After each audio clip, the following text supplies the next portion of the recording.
this podcast. This is episode 57. My name is Tim Mitchell, and I am in Toronto, Ontario, and I'm joined once again by Jonathan Kuline in Mississauga, Ontario. Hello there.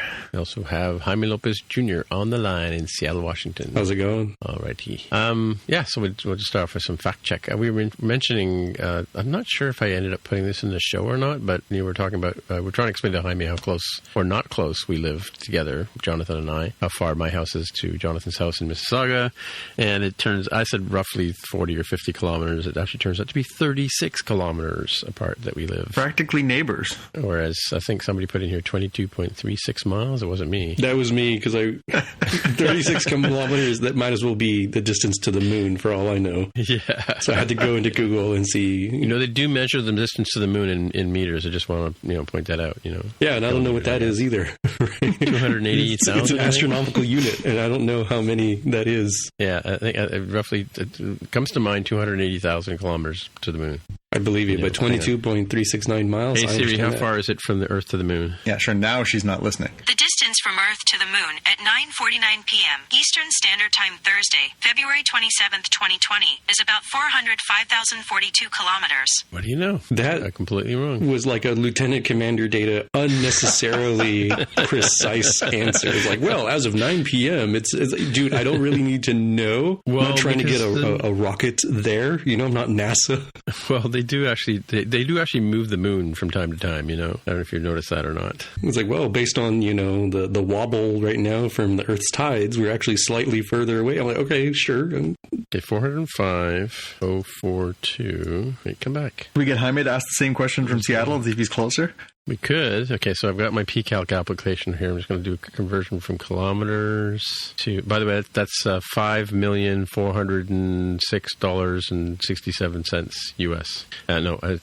Length. There we go. Length we go. Kilometers to feet. You want it in feet, Jaime? No, it was, Miles. There you go. Oh, 251,000 miles. I had the 200 part right, but 251,000 miles from the Earth to the moon. As of, wait a minute. Oh, it's gone now. The message is gone. As of 9 p.m., whatever time she said.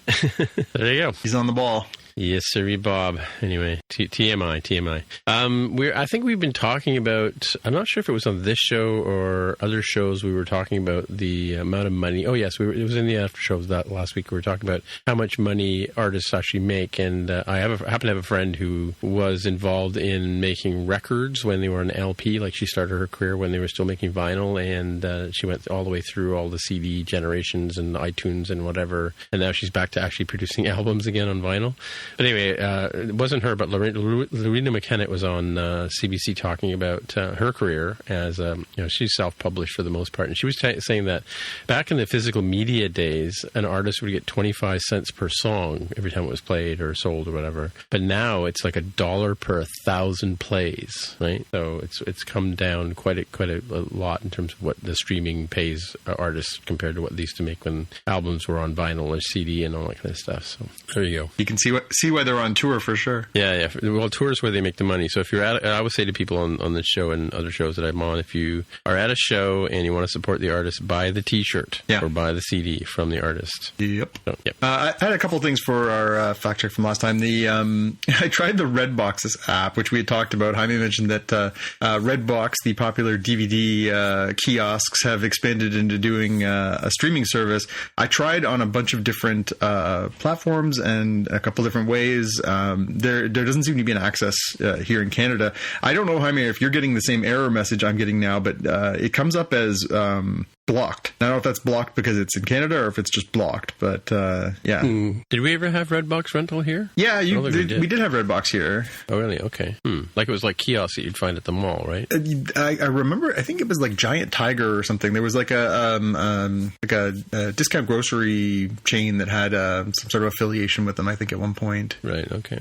Did we ever have Netflix where you could order? We never had Netflix where you could order. We did, actually. One of my former colleagues was, I remember him introducing to me me the concept of Netflix in the early 2000s because he loaned me some of the stuff that he had gotten in the mail. I remember thinking how novel that was at the time. Right. Oh, right. Yep. What else you got for us? And the other one, we had talked about Sonic the Hedgehog as this amazing opening, and Jaime was lauding it justifiably for the fact that they had gone back and spent some dough and done this movie right, and they were reaping the rewards by actually raking in some dough. And we had talked about where that sort of ranked it against openings for or initial openings for movies that were based on video games, and then we were talking about sort of overall video game films and how much money they had made. And so I felt that maybe we should dig into this a little bit. So I looked up the openings and the overall box office grosses for movies based on video game franchises.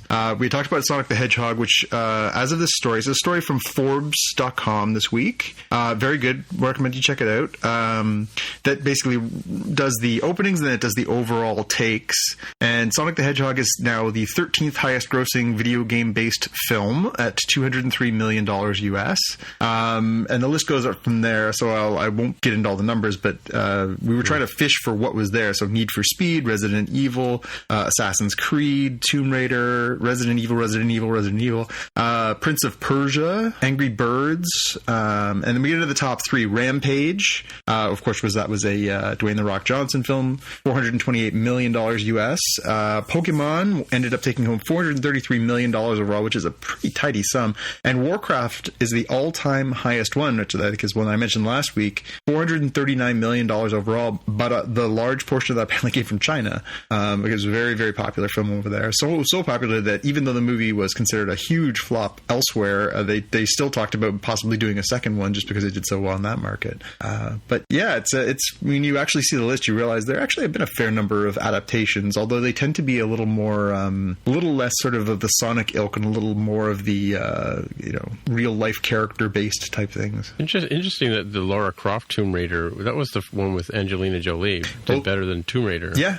Not by, well, I think it's tied. I think they're pretty much right there. Yeah. But yeah, considering that the eras in which they're made, interesting. Mm-hmm. Yeah, I think I had said on the previous show that Mortal Kombat was my guess, and it's definitely top 10 from the domestic rankings in the United States. It does not make the top 10 in international box office. I guess it came out too early, right? The world wasn't quite as international for movies as it was. Well, imagine if they can make that movie with the technology we have now, too. Think about, when did Mortal Kombat come out? That was quite a while back, right? Like 95 to 97, I would guess. Yeah, so imagine what they'd be able to do with some better technology, right? Indeed. Interesting stuff. All right. Now we know. All right, Jaime, you got some stuff for us, right? Yeah. Headlines, do the headlines. The Friends cast will make millions of dollars to return for a special reunion on HBO Max. So it won't even be like a Real Z episode. My understanding is just kind of a, hey, I'm Lisa Kudrow. I'm here making $2.5 to $3 million to be here to talk to you.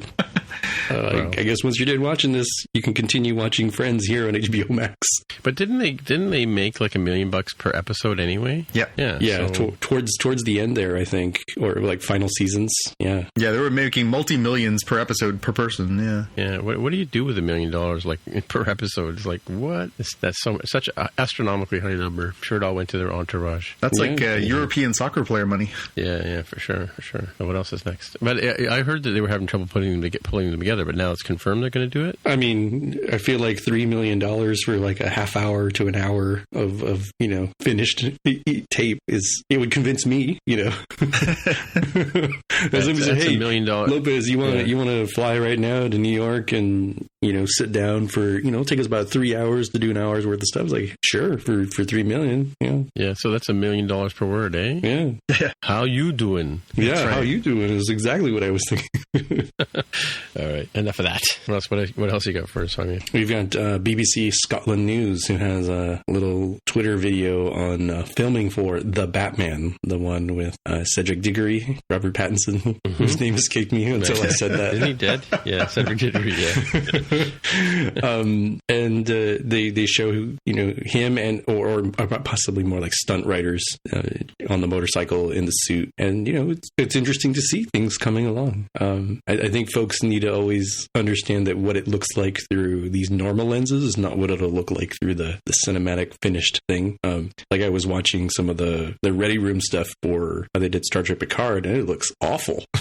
It looks like garbage. But then I'm like, well, that same scene looked beautiful. I was like, yeah, once they finish doing their job, it looks great. Yeah. It looks kind of silly here. So I think folks just need to make sure that they look at this through the lens of this will look cool when it's on the big screen. Yeah, we have to remember to talk about the Borg Cube when we get to today's show. So it's kind of weird. Anyway, carry on. Yeah, more stuff that looks cool is Netflix has a trailer for their Transformers War for Cybertron animated show that's coming out. Yeah, it's definitely the 1980s style designs of them, so that's great. I'm not sure if the voices are all the same. It certainly sounded pretty good to my ears. They have the sound effects sound pretty recognizable too, so I think they're doing something right here. Yeah, it looks good, and it's the first part of a trilogy of Netflix Transformers animated pictures. So it's going to be exciting to see what they can do with it. It does seem they are sort of going back more to that true route. It's not Michael Bay. So it'll be good to see what they can do with that franchise with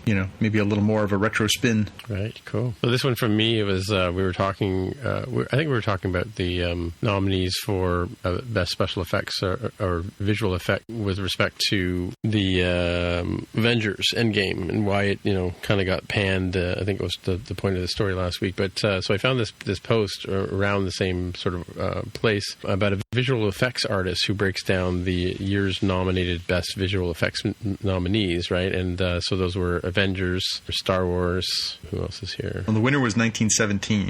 1917, yeah, and the Irishman. So what was cool was he kind of broke down the sort of technology behind how they did the different effects. And what was cool about again, like Jonathan made the point that the Endgame was an amazing movie. I watched it again last week, actually, just while I was waiting for something else to happen. But it was a pretty amazing movie visually, because I hadn't seen it since I saw it at midnight showing in Hawaii when I was there last year, I guess, right? Mm-hmm. But so like how they for instance how they did the Hulk and how they put the cameras on who's the guy? Mark Ruffalo. I know I was going to say Cedric Diggory there for a minute, but how they sort of mapped his face and how they made the matched the character to him, to make him, so it was actually Mark Ruffalo acting, but they basically blew him up and made him into the Hulk or what is he called, the cool guy now, or very calls himself in the movie. But and as well, then they talked about how they did some of the special effects in Star Wars, and Star Wars was a combination of actual practical effects and visual effects and the part where Rey jumps backwards and stabs the X-Wing fighter, or not the X-Wing fighter, the other fighter that TIE fighter, flies. Yeah, the TIE fighter, modified TIE fighter. But she was actually an actor on a wire, and then the rest of it was all CG, and how they kind of did all that kind of special effects, and how they did the little character guy who does the brain surgery on C-3PO, that kind of stuff. And then 1917. I've seen a few things about 1917. Oh, actually, the one thing was but when they had the battle on the sunken Death Star on, I guess it's a moon. Is it Moon of Endor? Yep. Yeah. So with water and those waves crashing, and a lot of it was digital water, but then there was actual real water in it too. Sort of, and how they combined all that. 1917 had to make it look like one continuous shot throughout the whole film. So a lot of it was actual practical effects, and there was a whole lot of digital effects to make things look, even more expensive than they were. There's scene. I don't know if you've seen the scene. I saw something on Twitter where they were showing. There's a scene. I haven't seen the movie yet, but there's a scene where there's a guy running towards the camera as bombs are blowing up around him, and soldiers are running across the field horizontally, and you're following this guy at the same speed as he is. But they also showed another camera showing the filming of that against the actual field where they're in, and you can see that as there's you got the camera crew and sound guys on this pickup truck, which has got the camera on it, and there's bombs exploding all around them. They're driving through explosions as they're filming this actor running through the explosions and blowing up. So it was kind of really impressive in terms of how that whole movie sort of came together. I definitely recommend you watch this video that I'm going to have linked in the show notes. And the last part, of course, was the de-aging of these actors that are in The Irishman. You know, they basically made De Niro and Pesci and Pacino look, 20 years or 30 years younger than they are in real life. So the real actors, they're now in their 70s and they're acting these roles out. And yet they used a combination of course, they used computer imaging to do this, but they didn't put any dots on their faces. They just took the actual actors. They used facial recognition because because of those three actors have been in so many movies over their lifetimes. They were able to take images from those other movies and map them, and then use AI to basically make the person look younger than he was. Sort of almost like similar to how they do the deep fake stuff, right? But so they could get the really detailed look of these guys and how their faces would move and stuff like that. And I think on one end you had the Avengers doing the same thing with Mark Ruffalo in a similar sense, and then you have these guys doing it here without the actors having to wear those rigs on their head that they do for the motion capture stuff. So it's kind of really fascinating how they combine actual film effects, practical effects, and things to make these special effects, which are the movies that we all love to see, right? So, and I'm sure Jaime will talk about The Ready Room. We talk about Picard tonight too as well. So that's my headline here. Very cool. Next up, Next up, we got the pre-order discounts for Disney Plus in Europe as it launches. So if you are in the United Kingdom, Ireland, France, Germany, Italy, Spain, Austria, or Switzerland, notably not the Netherlands, if you subscribe for year in advance, it comes down to $49.99 in pounds or $59.99 in euros. So on a per month basis, instead of £4 or €5, it comes out. It comes out to £4 or €5 a month, as opposed to £5.99 or €6.99. And then you do the math; it's like 70 and 80, I think. So having it be 50 and 60 is a pretty good savings. Mm-hmm. Cool. Next is I don't know what this means for international folks, but for the United States, Hulu will be the exclusive streaming location for Parasite on April 8th. If you're hoping for it to come to Amazon or Netflix, it ain't being there. Go rent it on iTunes or watch it on Hulu. No, it's going to be on Hulu. I would expect it probably be on something like HBO here for John. Yeah, Crave maybe. I don't know. It'd be interesting to see. Yeah, I mean, sometimes it can be really weird. Again, we talked about Picard. Obviously, in Canada, it's on Crave and on the CTV Sci-Fi channel, and then in the United States, it's on CBS. But then the rest of the world gets it on Amazon, even though Discovery's on CBS All Access. So you never know how those international rights go, eh? Yeah, I think in the States they have. In the rest of the world they do Discovery on. I thought they did it on Amazon, or is it Netflix? Netflix with Picard being on Amazon is probably what you're thinking of. Oh, okay. Right. Cool. Crunchyroll? Yeah, Crunchyroll. So Crunchyroll is an anime streaming service. You can pay for it if you want to get premium stuff like being able to add to a watch list and be able to view stuff at the same exact time that it arrives in Japan, versus me, who's cheap and says, I'll just wait a week later. So I'm always a week behind on an episode if I'm watching a series. But they're starting to get into the whole like, hey, what if we had our own content instead of being completely dependent upon other studios? So I'm not going to go through these, but they have the first official trailer for the various series that they're looking to put under the Crunchyroll Originals brand. I think it'll be interesting to see how that rolls. No pun intended. Nice. Cool. Where in the world is Carmen Sandiego? On any streaming service, I guess. It's on Netflix. They have had the Carmen Sandiego animated series on Netflix, and they're going to do a Bandersnatch style episode where you get to choose your own adventure. That'll be coming up. Will you need to have your Atlas and or other flags of the world or something out with you while you're doing it? I think that'd be highly recommended because, I have watched some episodes of this animated series, and they'll be like, oh yeah, these cucumbers are native to Ecuador and they're eaten by capybaras. I'm like, holy smokes. Like, I would never be able to get that. Like, this show is like way harder than I remember it being as a kid. Yeah, at what point did the show turn into Are You Smarter Than a Fourth Grader? Right, yeah. Sure. Hey, what's happening with the Star Wars world, John? Yeah, this was a weird one, and it kind of snuck up on me. I don't know if you guys had a chance to look at this trailer. So there's a trailer up on YouTube, and you'll find the link in our show notes. They are doing this sort of huge new push into a new generation of Star Wars storytelling, and it's going to cross across books for adults, books for young adults, books for children, comic books, many different publishing imprints involved in doing this, and it's called Star Wars The High Republic. The trailer is very interesting in that it basically documents this sort of meeting of the minds they had at looks like Skywalker Ranch, where they brought together all these different writers, and they basically put them in a room and had them sort of break down, hey, you got the entire Star Wars universe at your fingertips, what should we do next? And so they basically came up with this sort of golden age of the Republic, I think they said 100 years before the events of Star Wars,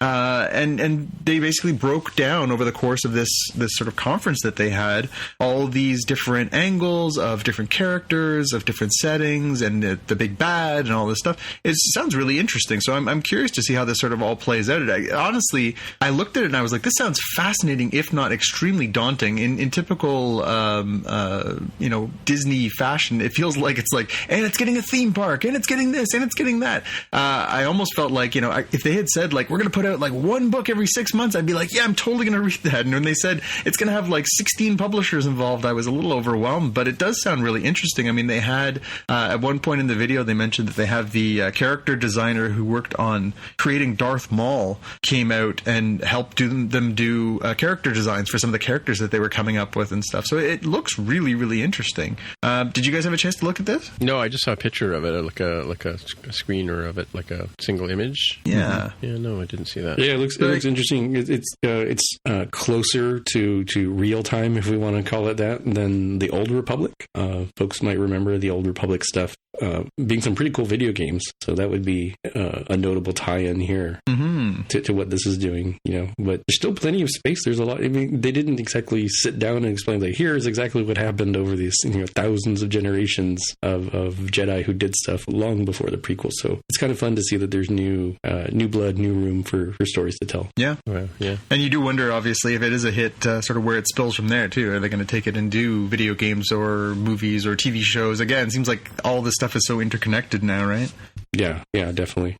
Yeah, but possibly overkill. Yeah, possibly overkill. Again, when Disney owns your properties, there's a good chance for overkill. The next thing I saw was this news from Variety about Indiana Jones 5. Now, may have conflicted feelings about the fact that they're doing an Indiana Jones 5 starring 78-year-old Harrison Ford, but they're making it. The story this week was that Steven Spielberg, who of course has directed all of the Indiana Jones films, is not going to be directing the fifth one. James Mangold is reportedly going to take over as the director. He famously directed Logan, which I think we all agree was a quite well-made film.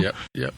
So I don't feel any... obviously Steven Spielberg is one of the great directors of all time, but I don't think that's a huge drop-off. But still an interesting thing to sort of see a passing of the torch there, if only they could think to pass the torch to maybe somebody who isn't a 70-year-old grumbly actor. Right, cool. Next thing up, there was a bit of a shake-up at DC Comics last week. Dan DiDio, who was the publisher of DC Comics, has left the organization. They have not said whether that was a voluntary or forced exit, although the rumors online to be believed was that he was asked to go. Apparently, he had been pushing for an agenda of continuing to transform and push different ways to sort of expand the characters. There was talk that they were going to do a fifth reboot this summer of the DC Comics brand in the wake of things like Crisis on Infinite Earths and the New 52 and some of the other initiatives they've done over the years to sort of refresh the line of characters and the line of comics, and that was not a hit across the organization and Warner Brothers. So kind of a strange thing. He had been involved with the organization for quite a long time, well over 10 years, and had been responsible for some of their very successful initiatives. So it's a strange thing. I'm not sure what it means means for the future over there. There were some very, very erroneous rumors going on out there that people were sharing over social media that this means that Marvel was going to buy out DC, and it's nonsense. Just please do not forward those things around. They're nonsensical. So Warner Brothers owns these. AT&T owns Warner Brothers. They're making movies out of these things. They're making TV shows out of these things. They're not selling their characters to Disney. Not to mention the fact that the United States government would not allow that because it would create a virtual monopoly over publishing. So don't hold your breath on that one anyways. Right. And a little tidbit here, Jurassic World 3. What? Wait. What? Jurassic World. I'm going to guess the name. Oh. Jurassic World. Will they never learn? No, it's Endgame. It's Endgame. Haven't you seen the poster? Jurassic World 3, Endgame. So Jurassic World 3. So we had already gotten a little bit of a teaser that this was going to be sort of the Jurassic World Endgame. It's going to be all the actors are coming back from the original Jurassic Park that are I guess, around and alive. So we're going to get Ellie Sattler. We're going to get all the original actors, which is very exciting. Plus, they're bringing all the characters back from the franchise that they've rebuilt here, and they've just announced a name. Jurassic World 3 is going to be called Dominion, which in Canada maybe takes a different meaning because we used to have a grocery store chain called Dominion. We used to be called the Dominion of Canada. That's true. We were.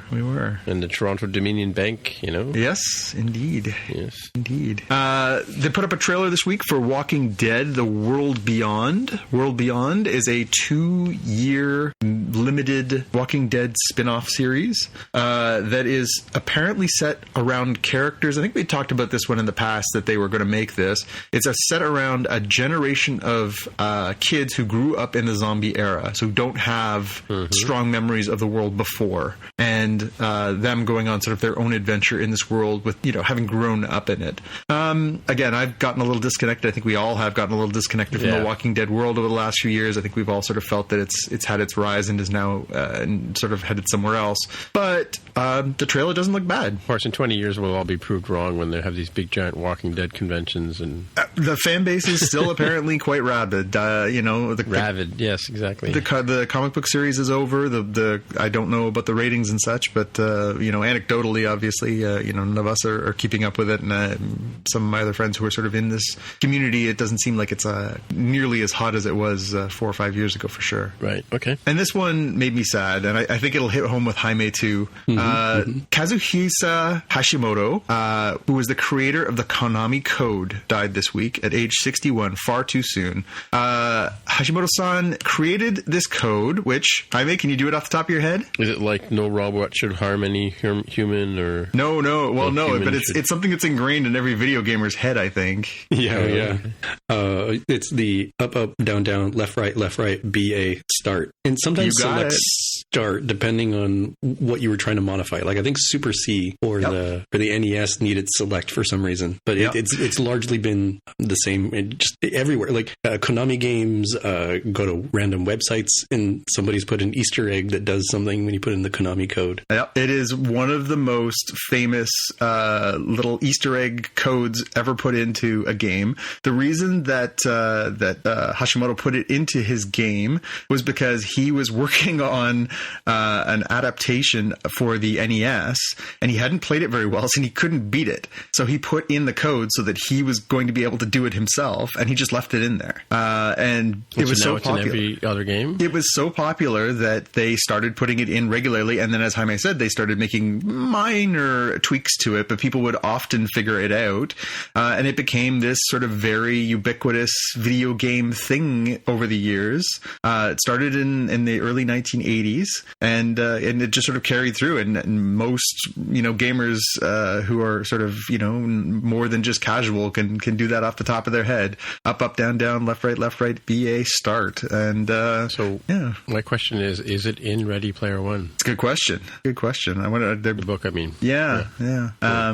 So again, we have his little obit that was written by the good folks over at Kotaku. Gave him a nice send off this week with that. And the comment board was again a lot of fun. Everybody sort of saying like, without this guy, I wouldn't have finished this game. I wouldn't have finished this game. It made and people were like, thanks for all the extra lives. Like this guy was he was fundamentally created something that was fundamentally part of a lot of people's video game experiences. So so rest in peace, Hashimoto-san.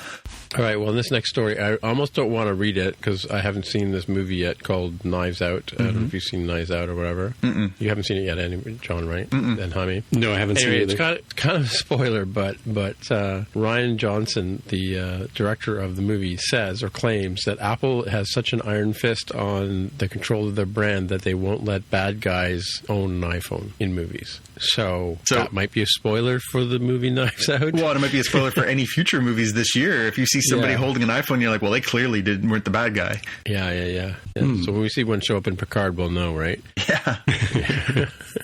Oh, look, it dust off this old ancient relic, on the Borg ship. I almost don't want to read the article, but I'm going to have to now. But do you believe it? Do you believe that this is true? Oh, I don't know. Up, down, left, right, start. I don't know. You could be making that shit up for me too, because I don't know. You and Jaime could have like a secret dialogue on behind my back. Anyway, last one, last headline of the headlines, Jaime. Yeah, this trailer came out just today. This is a reboot, I guess we'll call it, of the Candyman movie by Jordan Peele. So where you look in the mirror and say Candyman 3 times? It's 5 times apparently. I thought it was 3 as well, but this movie trailer claims it's 5 times, and it's a screenplay. Beetlejuice was 3 times? Yeah, Beetlejuice was definitely 3 times. Yeah. And I guess we have to get into the minutia of like, is it 5 times all time, or is there like a cooldown period? If you say 5 times within a certain time period, what are the rules? Right, we're getting into Gremlins level of minutia. But this is. Do you remember the was it South Park a couple years ago did Biggie Smalls? Yeah. So this is executive produced by Jordan Peele. The screenplay has him as one of the writers and is directed by Nia DaCosta. It comes out in June. All right. You have strong feelings about Candyman? I remember watching it. I don't remember who the actor was in my very fuzzy memory. I'm like, was it the Allstate guy? Because I feel like it was a very similar looking guy. The Allstate commercials guy. It probably wasn't, because that guy would probably be way too old to do it now. It was one of those like second tier for that era, right? Like the top tier was definitely going to be your Freddy Krueger. It was going to be your Jason Voorhees, to some extent, your Chucky, and then sort of that next tier was stuff like Candyman. So we'll see what ended up doing with it. So this one's going to bug you too. So the actor who played it, his name was Tony Todd. Tony Todd was also famously Kern from Star Trek: The Next Generation and Deep Space Nine. Oh, Worf's brother. Interesting. Yeah.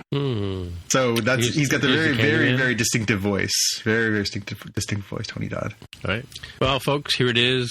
Da-da-da. We're here for the Star Trek Picard Season 1, Episode 6 discussion of the show called The Impossible Box. And this week we've got Jonathan taking the reins on the recap. Yep, let's see how we do. So the episode starts with a dream sequence. It starts inside a dream with a little Japanese girl, so we can determine from that one it's probably Soji. She's a little girl, and she's in a house. There's lightning cracking outside. She's wearing the necklace too, right? She is, yeah. Mm-hmm. She's creeping through a house that's kind of dark with the windows. You can see lightning crackling. She's creeping down a hall, and she opens a doorway, and she sees a bunch of orchids. And behind the orchids, a man is tending to something, but she can't figure out what it is. She can't see the person, and she can't see what's beyond the orchids. And she hears a voice say her name, and she wakes up. And sure enough, it's Soji, and she's in bed lying next to Narek, the possibly Romulan spy. And she says, she's been having that same dream. The dream keeps recurring for her. And he sort of says, well, the dreams mean something, and everybody's hiding something, whether they know it or not. And it could be something hiding in your dreams. And the two of them have another one of their sort of, pillow talks, let's call it. Well, it's a pillow talk, but it's also the two of them. They're sort of have these little conversations where they seem like they're sword fighting without swords. They're using their words to sort of try and figure each other out. He's obviously aware that she is a synthetic human and that she is not who she says she is. She suspects very much that he is, obviously hiding things from her. And so the two of them sort of trade these little barbs back and forth about who they really are. And she makes a dig at him about, Romulans actually have two names. It was one of the secrets that you're hiding your true name from me. And he says, do you think that your dream is real or something that you're imagining? And suggests that he ask her mother, because we know that we've seen the mother AI, which we already know is not real. And he says, I know that you talk to your mother every night. And she sort of says, how do you know I talk to my mother every night? Are you spying on me? And of course he's spying on her. But we cut back to La Sirena, and Agnes is telling a story to Picard about how Bruce Maddox died. As you recall at the end of last episode, she murdered him, but she's saying, oh no, his injuries that he sustained were too much for him, and his heart couldn't take it, and he died.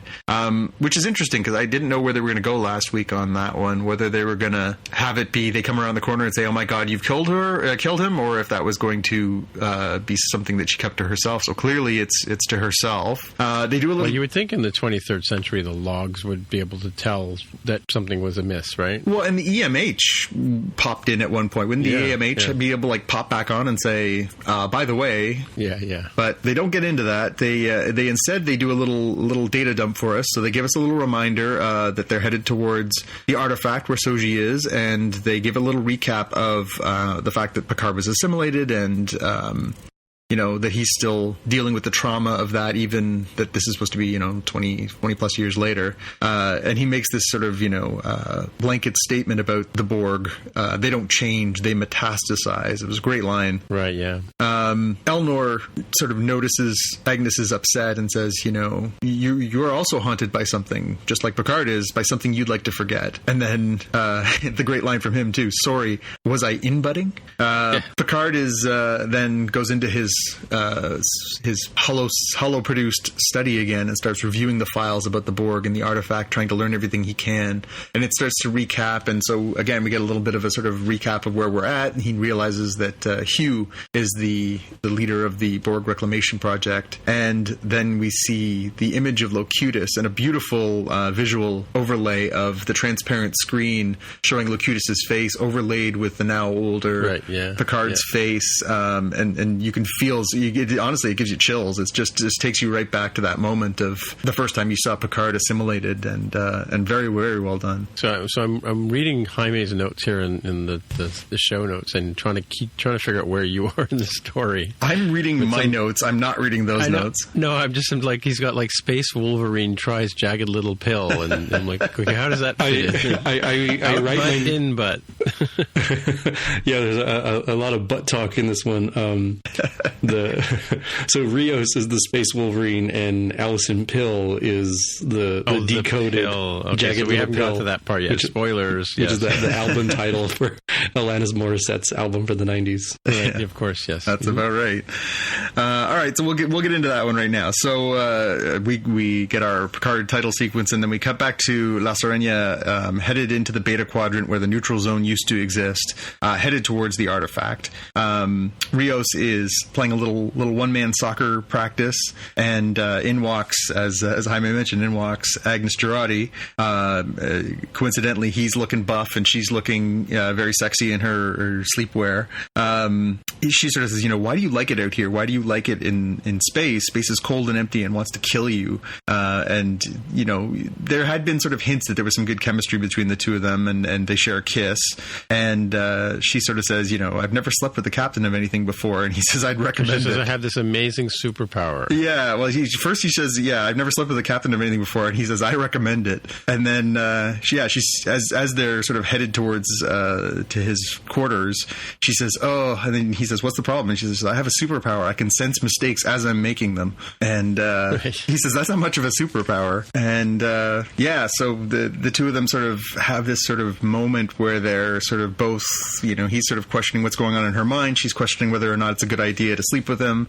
And, you know, he asks how she's feeling. She says, I'm feeling hollow, helpless, lonely, and afraid. But that doesn't stop them kissing and clearly going off to the other room to have a shag. We cut back to the artifact and to Narek. And do we have a Romulan name for his sister? Or are we still calling her Rizzo? Yeah, I think it's just Rizzo. Rizzo? Yeah, I don't think they've given a name yet. So the two of them are having, again, these two have lovely scenes where they dance with words, and they're fighting over this puzzle box that Narek owns called a Tanjakran, and of course it's a metaphor for Soji, and you know, she's basically saying, like, you know, you're not getting your job done. You got to get this done. How come you're taking so long? And, you know, he's talking very wistfully about Soji, and she says, you know, well, you are in love with her. You're in love with it, and really dehumanizes her.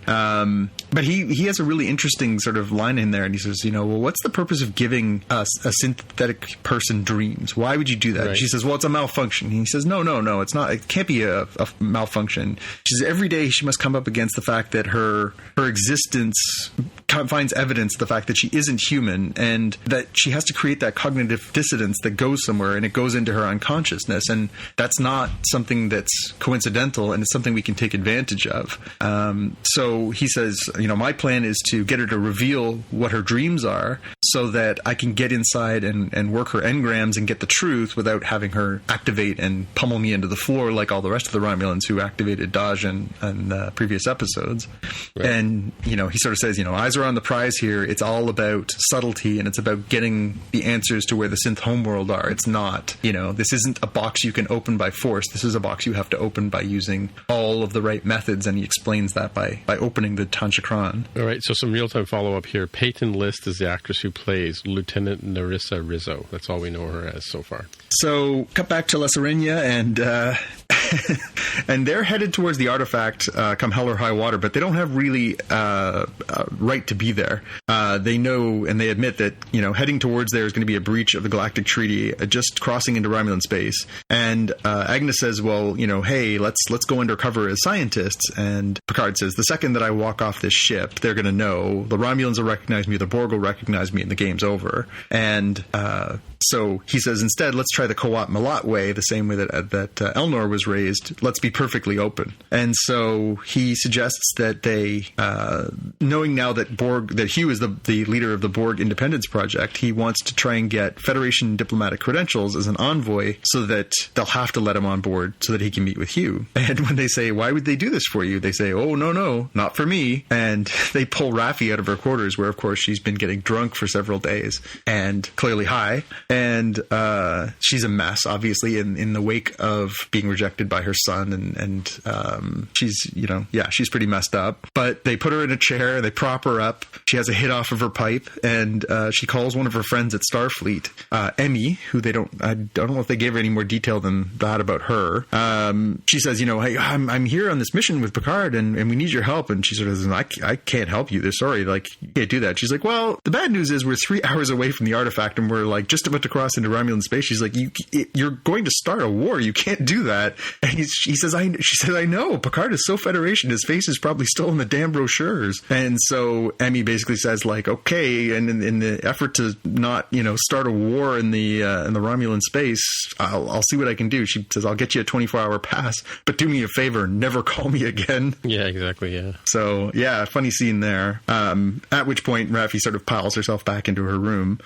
We cut back to the artifact. Soji is talking to Narek, and she says, yeah, I had that same dream dream again, and she says, I fell asleep talking to my mom again. And Narek says, yeah, I looked up, or he says, I looked up your logs basically, and every single call you have with your mom lasts exactly 70 seconds. You talk to your mom every single night, and it lasts 70 seconds every single time. And so there's that whole question now planted in Soji's mind of, well, what does that mean? Like, how is that possible? We cut back to a very emotional scene on La Sirena with Raffi and Rios, where Rios comes to check on her, and she's a mess. And she basically confesses the fact that she's got a son. And even though the two of them known each other for years, she had never revealed the fact that she had a son. And she says that they were estranged. And Mitchie mentions that she's going to have this granddaughter on the way, and very tearfully says, "This is nobody I'll ever know." It's a very, very, very, very sad scene, and we sort of see the depths that falling out again has reduced Raffi to. Back to the artifact, and Soji is in her quarters, and she's calling her mom, which we know now is an AI, and we now see the full extent of the AI using its programming to put her to sleep. She's trying desperately to fight against it, and even takes out something off her desk, I don't know if it's a pen or something, and stabs herself in the hand to prevent herself from falling asleep, but she can't resist, and the AI knocks her out again. Back to the La Sirena, and that's a little redundant. La Sirena. Anyways, back to La Sirena. Picard has been approved as an envoy, but they've made a point of saying he has to go alone. They're not allowed to land the ship, and that no one can go with them. He has to beam into the coordinates. Agnes is very obviously relieved. She had no interest in going over there. Elnor is mad because he has taken this vow to protect Picard and thinks, he shouldn't be going over there to this risky situation without him. And Picard makes a point of showing the fact that he's got Daj's necklace in his hands, and then we cut to his hands and we see the fact that they're shaking, and that being this close to that artifact is really messing with him. Soji wakes up back on the artifact at her desk, and she's justifiably shaken because she's now realizing that something is very wrong. So she starts digging through her personal effects. She pulls out all her photos, and she pulls out her pictures that she drew on the wall as a child, and she pulls out her toys, and she pulls everything out, and she scans it, and every scan reveals the same answer. The probable age. Yeah, that's right. With her iPhone. Is that a 12? I thought that was an iPhone 67. Maybe. She pulls out her iPhone 67, and every single thing says the same thing. Probable age 37 months. Probable age 37 months. And she's freaking out. We cut to Picard. He beams in, and he is very quickly shaken by the fact that he's back on a Borg cube. He starts having these flashbacks. He starts really starting to get overwhelmed by the fear and the emotion of all the things that have gone through his head since he was assimilated. And two Borg come and grab him by the shoulders, and he starts yelling, "Get off me, get off me." And then you hear Q's voice from across the way, and he sort of says, they're trying to keep you from falling. And then Picard sort of snaps to and realizes that these are reclaimed Borg. These are people, and they're trying to keep him from falling off the walkway that has no railings. Q is very glad to see him and comes and gives him a big hug and says, "I'm so glad to see you. I'm so glad you're here. I'll help you in any way I can." So very quickly sort of alleviates the fear of, how Q's relationship with Picard is after all this time. He's ecstatic that this person who helped save him from the collective is back in there to help. Soji goes to Narek and talks about her feelings. She says, he says, well, maybe somebody's planted false memories in you. Maybe that's what it is. And he suggests that there's a Romulan technique, a type of meditation called the Zalmak that could help her unlock what's in her mind. A way of sort of working through just like the puzzle box. Picard's getting the grand tour by Hugh, and he is impressed by the fact that Hugh is doing this reclamation, the fact that he's undoing assimilation, and he says on a massive scale that they're being healed. And he sort of starts to reverse course from where we started this episode, where he sees that, these people are victims, that they're not monsters, that they can be saved in the way that he was saved, that it's not all Borg. It is truly an illness. It is a plague. It is not about the people. And Hugh says, "I'm glad you saw this. I think having a Picard on my side to advocate for free Borg will be a very powerful thing. So I think that'll come back around. Mm-hmm. We cut to Raffi and Rios. Rios comes in and pours her a cup of coffee and tries to get her sort of back on her feet after her bender. And he says, "You owe me 2 strips of latinum." She says, "Well, what do I owe you 2 strips of latinum for?" He says, "Soji's still alive." And Raffi, always the one who's conspiracy minded, says, they have to have figured out by now. If the Romulans are, half as smart as we think they have to have figured out that she's not who she says she is. Why haven't they busted her yet? What do they want? Mm-hmm. And so again, not just that, but what did whoever send her to the Borg ship for? Well, yeah. Why did they send her there? Yeah, they mentioned that very early on in the episode. Why? Yeah, Maddox had said that he'd sent them there to find the answers, but it's again her ability to sort of see the hidden truth in these things. We cut back to the artifact, and Narek has now taken Soji to this very special room after dressing down the guard, and says, this is the Zalmak room. And in order to earn her trust, he tells her, supposedly, his real name, Ryan. He says, what we're going to do is we're going to sort of, we're going to probe your dreams. We're going to have you walk this pathway. And as you go through it, you're going to unlock more as you go, as you follow this pathway. And when we get to the middle, we're going to find the truth. So she goes through the same dream sequence you saw at the beginning of the episode. She starts to recap it. She's looking for more details. She says she remembers her stuffed animal, Squoogy's fur. She remembers that she's sweating. She remembers the lightning. She said she can't see out the window properly. And then when she comes into the room where her father is, she says she can't see past the orchid. She can't figure out what's there. And she hears the voice calling her name, and she pops back out. But Narek keeps pushing her to try and find the truth. Back to Hugh and Picard. They are trying to figure out now, okay, we've got to find Soji. Hugh takes Picard to Soji's room where they find the mess that she's left when she was scanning all of her documents. Her pictures are all over the desk, and they figure that she's starting to come unraveled. Picard says she must be close to figuring out the truth. They do a scan to try and find out where her location is, and the location comes back and says that she's not on the cube. And they say, well, that's impossible, so it must be being concealed. So then we realize that things are not looking good for Soji in that locked room with Narek. We finally get back to the dream, and Soji is being pushed by Narek. Find the next thing. He says, can you see your father?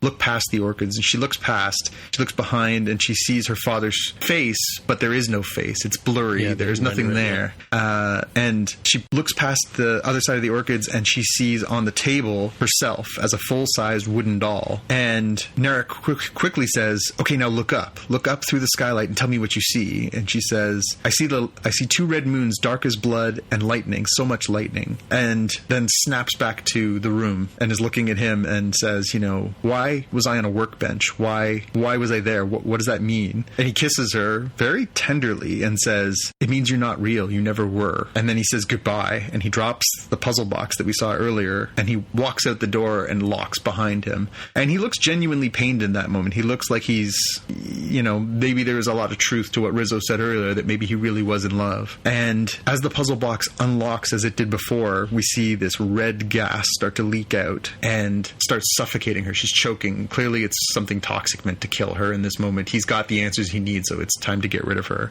But of course, all it does is tick her off, and all that does is activate her. So she reaches down and starts hitting the floor and punches a hole through the wood floor, and then through below that and through the metal and down, and jumps down through the floor.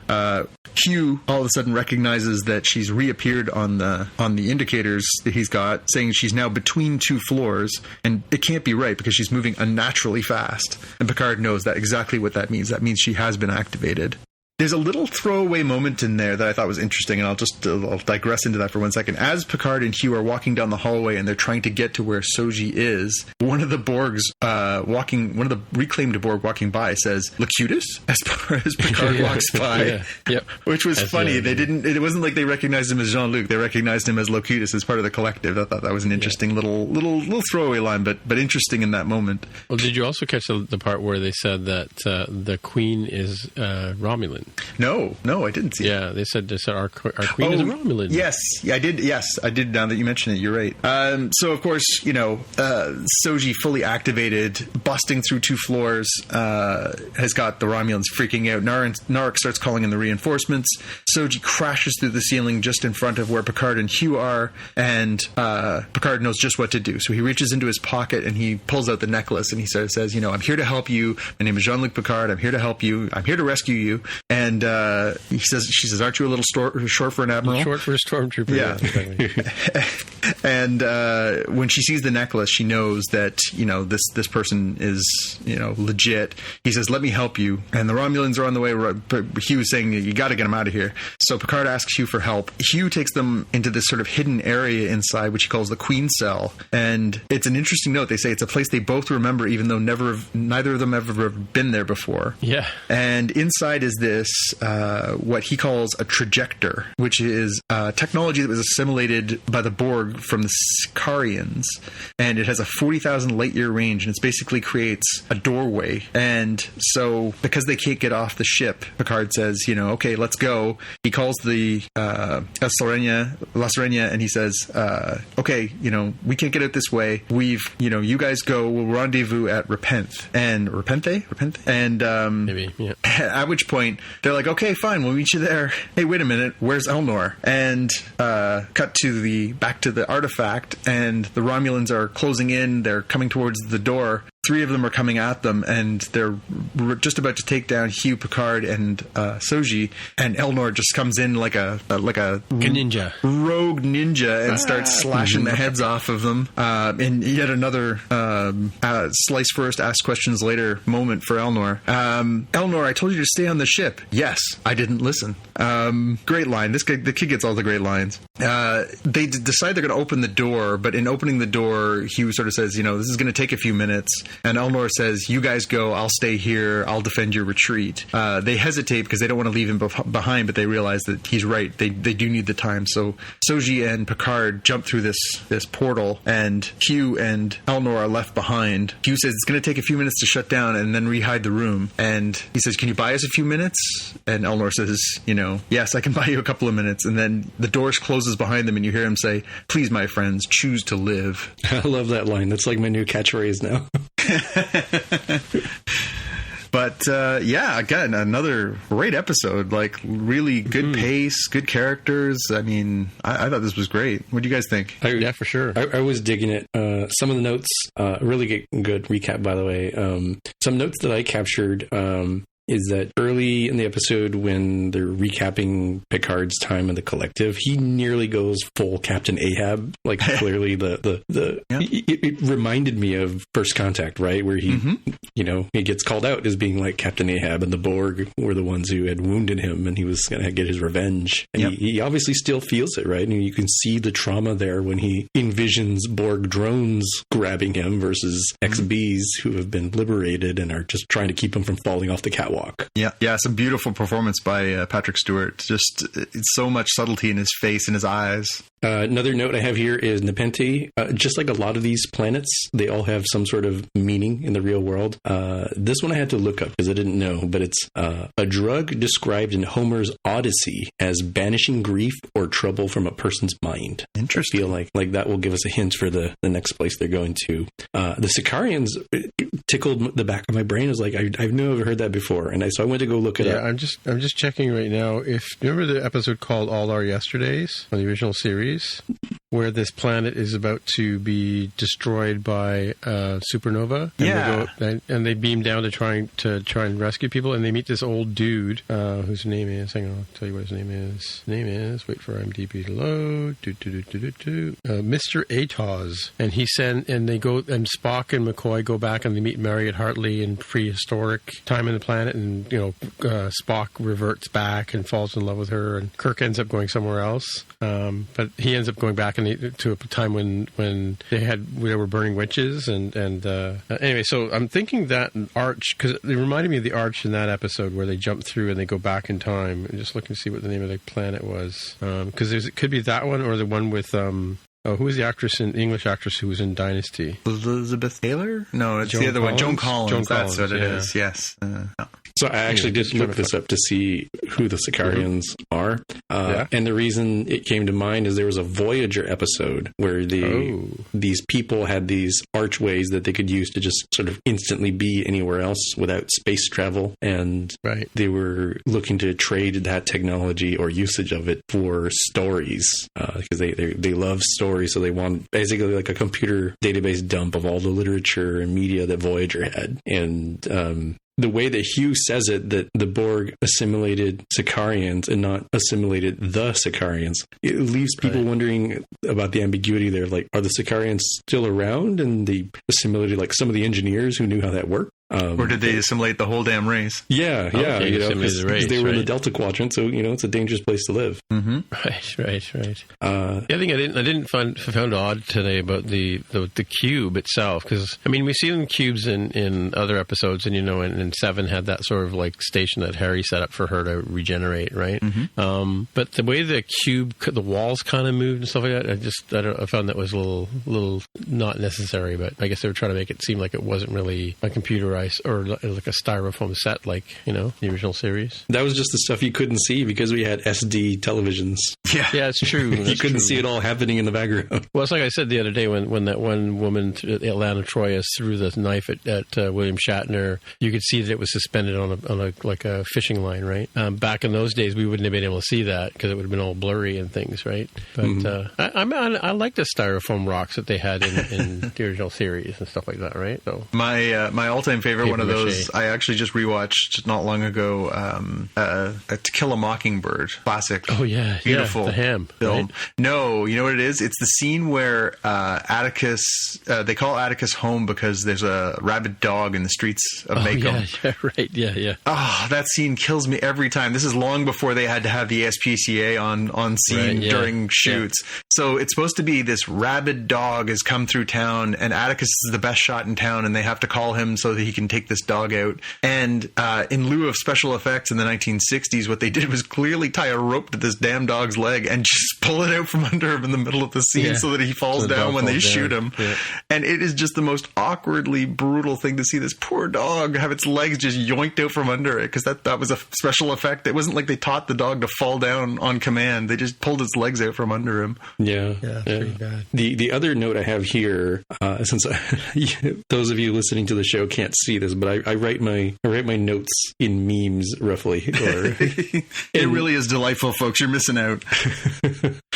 And for me, I was thinking about things from Soji's perspective, in that it really feels like for her, this is like an Alice in Wonderland type story where she has gone down the rabbit hole and through the looking glass, quite literally in both of these, right? She went through the hole that she tore up in the room to get escape from the red radiation gas. And she went through the looking glass with Picard, the archway that will take them to Nepenthe. Mm-hmm. And of course, the like nonsensical parts of like seeing yourself as a wooden doll and the weird cognitive dissonance that comes from that. Yeah. There was an artist who used to make sculptures out of large wooden dolls like that, that's what it reminded me of. Except for the fact they made it look like faux wood, Yeah, it was interesting because her face is obviously very clear, and I guess we're supposed to figure out whether she was witnessing the creation of Daj, or if she was supposed to be seeing another version of herself. But the texture that it takes on, sort of from the neck down, is very interesting, haunting. Yeah. Well, she at one point, I don't know if you remember, in her studio, she looks over and she sees an artist's mannequin, the wooden mannequins that artists use to do poses. So in her room, she looks over and sees a mannequin, and then later on, she sees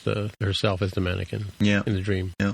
Are you guys surprised at the pacing of this episode, that it came together sort of from we're headed there to we're out the door with Soji all in one episode? Yeah, one episode. Yeah, I found that a little. I thought that was interesting and odd, but I mean, it's typical of Star Trek. They kind of have a problem and they solve it in 40 minutes, right? But with this overarching arc, because they did the same thing when you picked up Elnor. That was a single episode. He developed a bit with Raffi and Alison Pill, and Maddox. They kind of dispatched him in one episode last week, right? Yep. So it's in keeping. They're not going to drag things out and have a tune in next week, same Same bat time, same bat channel. Well, the nice thing is, again, you know that this is a sort of a season, but it's also sort of an event season. It is all interconnected. You can't watch these episodes without watching the previous one. It just doesn't. It isn't built to live like that. I would like to give the award for the line of the week to our own Jaime Lopez for Total Makeover. Total Makeover Borg Edition. I think someone's got to make that. Where they're healing the Borg and they're like, I'm beautiful. Oh, Total Makeover. Yeah. Right. Cruel and inhuman. Yep. Yeah, good episode. Again, this I don't get the reference here. Narek takes Soji to a booth and Haran Yan can cook. So Yan can cook. Yan can cook. Was a cooking show. Walk with Yan. Pre-cooking channel, pre-Food Network. Yeah. From now on, we're not going to do a recap, folks. We're just going to have Jaime read this whole thing in his weird meme messages. It'll be 10 times more entertaining. The Temba, his arms wide, is just everything is just memes like that Darmok episode. Yeah, that's right. Shaka when the walls fell. Mm-hmm. All right, cool. Want to dip into some Doctor Who? Yeah, I'm all caught up. One episode left this Sunday is the final? Left. That's right. Mm-hmm. That's right. And they're really building to something. This is getting crazy. Well, they do this every year. They have these major battles with, a couple of years ago it was the Dalek. This year it's the Cybermen. Mm-hmm. Actually the end of Capaldi's series with Bill was Cybermen as well, right? Yeah, that's right. But this is interesting in that it's sort of Cybermen, but it also ties in spoilers that brings back to the beginning of the season. The Master is back as well. Yeah. So it's kind of bringing things full circle on the season, and excluding the Save the Whales episodes in the middle there, it seems like it's been sort of the first 2 episodes and the last 3 episodes are all sort of intertwined. So we get 5 standalones and 5 sort of intertwined, overarching pieces. Well, they've done that with seasons. There was the season I talked about with Bill and the Cybermen was also started with Missy being imprisoned by Peter Capaldi's Doctor Who, right? Mm-hmm. That kind of went all the way through the season, and then ended with Bill and the Doctor and the Master sort of helping each other escape, and then and we lose Bill, right? Yeah. At the end. Well, sorry, Jaime, just spoiled it for you. But anyway, and 2-3 years ago before that, they had the Dalek coming back. The massive attack on Earth, and they had like hundreds of Dalek. They had learned how to fly, which was the new thing, right? By the way, so it's interesting because the Cybermen, they started out as guys in tinfoil suits, kind of thing, and they kind of evolved over the years. And the Cybermen were always sort of like robotic, just kind of walked around and clunked around and walked really slowly and menacingly, that kind of stuff, right? But in this episode, their heads fly as drones. I mean, that's completely new. And the whole sort of Cybermen flying now, I mean, it's like, now they're as terrifying as flying monkeys kind of thing, it's kind of like they're taking it up a notch. Like I didn't mind when the Dalek kind of just, drove around like really slow go-karts and stuff like that, or, R2D2's kind of thing. It's like R2D2 flying in what episode was that? It's episode 3, I think, is where he's got. He does it in a few of the. I think he does in episode 2, but episode 3 is the one where it's the slapsticky thing where he like sprays the oil and then ignites the oil, and that's episode 3. Mm-hmm. Mm-hmm. Yeah, but that was right after Chicken Run, right? It was sort of the Chicken Run section in the middle of Star Wars, which makes no sense whatsoever with the refinery, right? Yeah. No, it's 2 is a refinery one, right? So it was kind of weird the way they kind of like have this new sort of way that they come into play here. I think they're kind of telegraphing the whole story of who this one lone Cyberman guy is, right? Yeah, of course. Yeah, that's kind of obvious, but you'll have some emotional breakdown in the next episode, and the Doctor will do some sonic psychiatry on him and get him to admit that he's mad at his dad or something like that, right? So yeah, it's funny because again, it is sort of it's very sort of grand and epic on its scale. Doctor Who does that sometimes. They sort of splash out and do these sort of multi-part ones. It did feel grand in that way, and again, it certainly does whet the appetite for the end of the series. Anyways, it'll be interesting to see if they can pay that off. Though they have sort of spent multiple episodes sort of building this up, and then there is the sort of grand reveal at the end of this episode. The Master is returned. I wonder how they're going to pay it all off, and if it will come together in a satisfying way. Jaime, as our noob, what did you make of all this?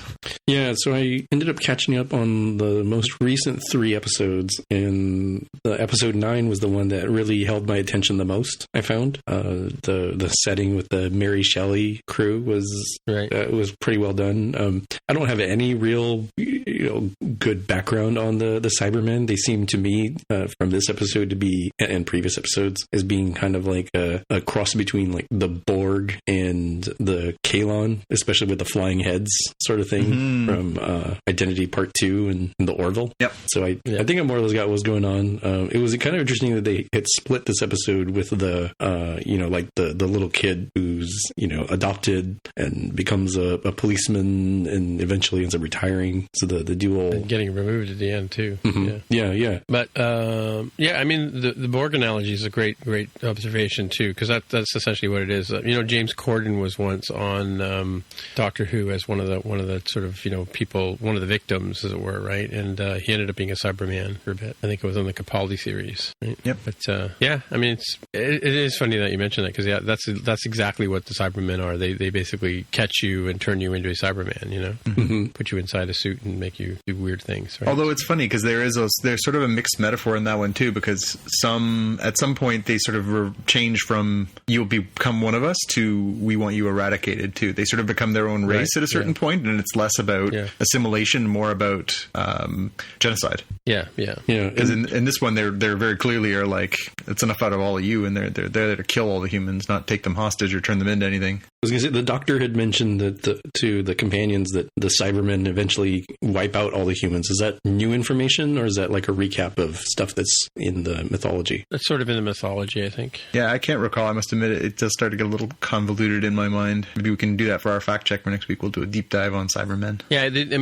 as much as they jumped around in time, in Doctor Who in general, they used, in the early season, they used to do less of that, right? It would be sort of like one week to the next kind of thing, and I guess they didn't really have the intelligent kind of writers that they have now, with the ability to sort of play with space and time, and what happens to this timeline if you go change things, right? Because Gallifrey comes up a lot in the show, in this the second half of Doctor Who series, right? It was kind of just mentioned in the first bunch of Doctors, but now it's since David Tennant and his kind, you see Gallifrey more often. You see paintings. They've been to Gallifrey a number of times, and of course it's at different phases in its existence, right? So and Earth is different. I mean, sometimes some of the plot lines in Earth, they'll go and they'll some alien is taking over. Or there's one point where the aliens take over the whole British Parliament, and the Doctor saves the day, and so they play with the timeline there. There's a couple of series where they go to the Oval Office and Nixon is the president, and they help out Nixon in some cases, which is kind of odd, in retrospect. So I suppose in 10 years they'll be helping Trump out, But, So from a newbie standpoint, is there some sort of stated limitation on the time travel aspect? Like, where I'm going with this is, how come they don't use the Bill and Ted model of solving problems? Like, oh, crap, we messed it up. All right, the next time we come through here, we have to remind ourselves to do this thing, right? And it's kind of Rick and Morty too, Yeah. She does say, and doctors over time have said repeatedly, that some points in time are fixed, and that you can't rework time in that sort of area, that there are some things that are immovable. There was one episode with Matt Smith and Amy Pond, and I think Alex Kingston, what did she play? I forget her name now. River Song. Yeah. Where they're in a museum and some object gets left on the stairs, or they see some object left on the stairs, and then when they come around again in the future, that object becomes important to them. So they have done that in the past, where they kind of like, oh, I left that there for myself to help. I knew I would need that later, kind of thing. Well, and so I'll put a spoiler out there, but also ask Jaime, do you intend to go back and watch more Doctor Who series? Because there's a really good twist about time play at one point between when characters meet at different points in time. When one person meets you isn't necessarily when you met them, based on who you were at different times and at what point in their life you first appeared. It ties into the whole River Song storyline. Yeah, I mean, there's just so much Doctor Who media that I think it's fair, right? It's kind of like, spoilers for Voyager that came out in the 90s sort of thing. It's more than 10 years old at this point. I think spoilers are fair game, Yeah. Well, is Doctor Who accessible like on any of the platforms? Like older ones? Okay. I haven't checked. I haven't really checked. The BBC used to always like to buy the box sets for Doctor Who was always really expensive. It continues to be quite expensive. I think here in Canada, I think Crave is actually, where you can watch Doctor Who. Really? Yeah, I seem to recall seeing that they had the previous 11 series from the reboot available there. It was on Netflix previously because, again, when you had sort of turned me on to that somewhere in the series 2-3 era, that's where I went back and started. I think I watched maybe the first 5 or 4 new series in that all in a row on Netflix, but it's no longer available there. Oh yeah. Doesn't seem. But as you say, it's prohibitively expensive to buy the box sets. They're really quite for like 10 episodes is $70 or something fool like that here in Canada. Here in the US, I just used the Roku to search and to see across all different channels that across that platform what's available, and the only thing that's available is on what channel is this? BFI Player Classics from 1965, Doctor Who and the Daleks. Which that's a movie. I guess I could. Because they had done some movies that are disconnected from the actual show, right? That Doctor Who and the Daleks stars Peter Cushing. Grand Moff Tarkin from Star Wars. Oh, he plays a doctor. He plays a doctor in that one. Oh, okay. Yeah. Victor von Frankenstein. Yeah. All right, let's move on to our watch list and get this puppy to bed. I mean, you're up first. Yeah, mine is related to The Witcher, which I finished up as a series on Netflix. Finished up season 1. And if folks remember, I have brought up The Real Lawyer, the Legal Eagle series on YouTube. And on this one, he covers The Witcher's law of surprise and how it would work in legal terms. And whether it would be legal and how you can change aspects of it to make it legal or not. So I thought that was pretty entertaining. Yeah, I tried to watch the first 10 minutes of The Witcher and I just couldn't get through it. I would say, as somebody who sat through all 10 episodes, it does a real heavy exposition dump in the first 2 episodes. Oh yeah, and then it picks up in the 3rd episode. Right. So if you're gonna, if you're interested at all, I'd say power through those first couple and then see the 3rd. And if by the 3rd you're like, then it's not going to be for you. Right. And that's okay. There's plenty of other media.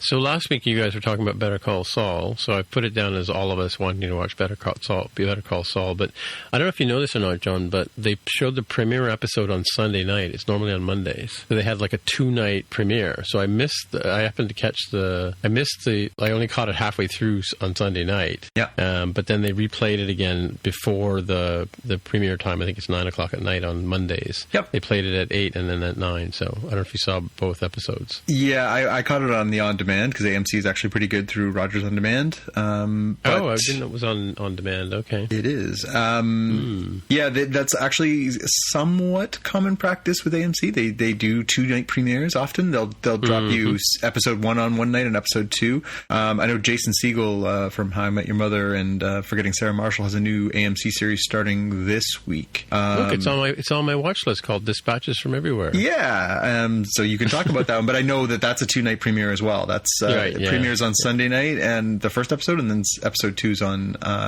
so it's after The Walking Dead on Sunday and then after Better Call Saul on Monday. So they're doing the same thing with that one. So you get sort of 2 episodes in 2 days, and then it's I think 8 more episodes after that over the next 8 weeks. Mm-hmm. And another show that I saw, and I can't remember which channel it's going to be on. It's called Devs, and it's about app development. Jaime, I have heard the title. It actually is about developers. Yeah, something to do with it. I just caught it. Yeah, I just caught a preview when I was watching something else the other day, and I thought, I better go set that one up in the PVR. I think it's coming out in a couple of weeks. I'm not sure. Yeah, that's something we'll definitely have to watch. You're up, John.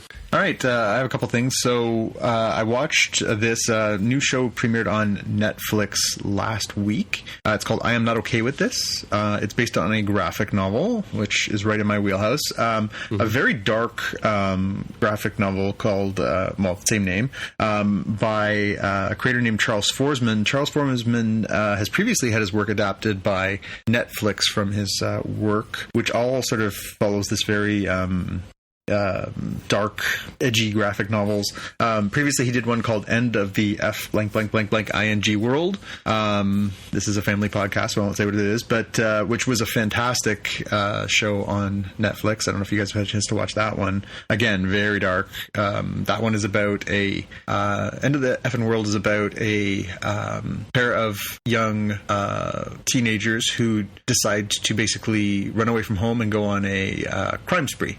And his plan is to murder her, and her plan is to commit as many crimes as she can along the way. It's pretty grim and dark, but it's really interesting television. I Am Not Okay With This is a new series, and it focuses around a young woman named Sid who's 17 years old. She's living in a crummy town in rural Pennsylvania, and in typical sort of teen angsty kind of stuff is having all the usual problems with high school and relationships and friendships and all these different things. But in the midst of this, she also is starting to realize that she may be more than just an average human being. I watched the first 4 episodes last night, and it's only 7 episodes, and there are 20 to 25 minutes a piece. So it's essentially a movie. It's about a 2-hour and 15-minute movie when you put them all together. Excellent performance by the star Sophia Lillis, who was in the remake of It, and it's definitely worth checking out. It's sort of in the wheelhouse of that sort of bridge between teen angst, teen drama, and sort of it's got some black comedy elements, but it's also it's got some very blackness to it as well, and in that sort of same coming of age, more than meets the eye to this young woman kind of storyline. Mm-hmm. And the next thing I got was I just saw this earlier tonight, and I flagged it in here. So apparently Bong Joon-ho's storyboards that he used to lay out how they were going to film Parasite is going to be made into a graphic novel. So for those of us who are sort of in that wheelhouse, there's going to be a different way to take in that. And it's always, I find that to be fascinating. I have a few different books that have shown, famously the ones for Star Wars, Raiders of the Lost Ark. The Matrix ones are amazing. It's really interesting to see how somebody envisions those things and how they're brought to life from there. So it'll be interesting to see how. So you've seen the movie now? I have not. Oh, okay. But apparently it's coming out in April on IMAX, I think you said, right? Well, it's got on IMAX now, I think, but it's coming out apparently on Hulu in the United States. So hopefully that means it's coming here in the not distant future. So right. I'll get there. Don't worry. Yeah. Well, I mean, it's fun to see it in the theater, large as life, because you see more of what's on the screen. But it'll be entertaining no matter how you see it, for sure. All right. Well, I guess that's it for another week. So, hey, Jonathan, if people want to get in touch with you, how would they do that? You can find me on Twitter and Instagram as @JPKNews. All right. And Jaime, if people want to get in touch with you, I'm on Twitter as @DevWithAHair. All right. And you'll find me on Twitter as well. My name is Tim Mitra, TIMMITRA. On the Twitter machine is where you'll find me. So until next time, we'll see you in the future. Bye. Bye. Up, Scotty. Beam us up, Scotty. You've been listening to the Spotcast podcast. If you want to find out more about the podcast or see the episode show notes, visit the Spotcast website at spotcast.com. You can get in touch with us on the website or follow us on Twitter at Spotcast. If you have feedback or questions, send us a tweet with the hashtag AskSpotcast. If you like the show, please consider recommending us to a friend, writing a review on iTunes, or pledging any amount at patreon.com/Spotcast. You can find details on how to help us on our website, spotcast.com/sponsor us. Thanks for listening, and we'll see you in the future.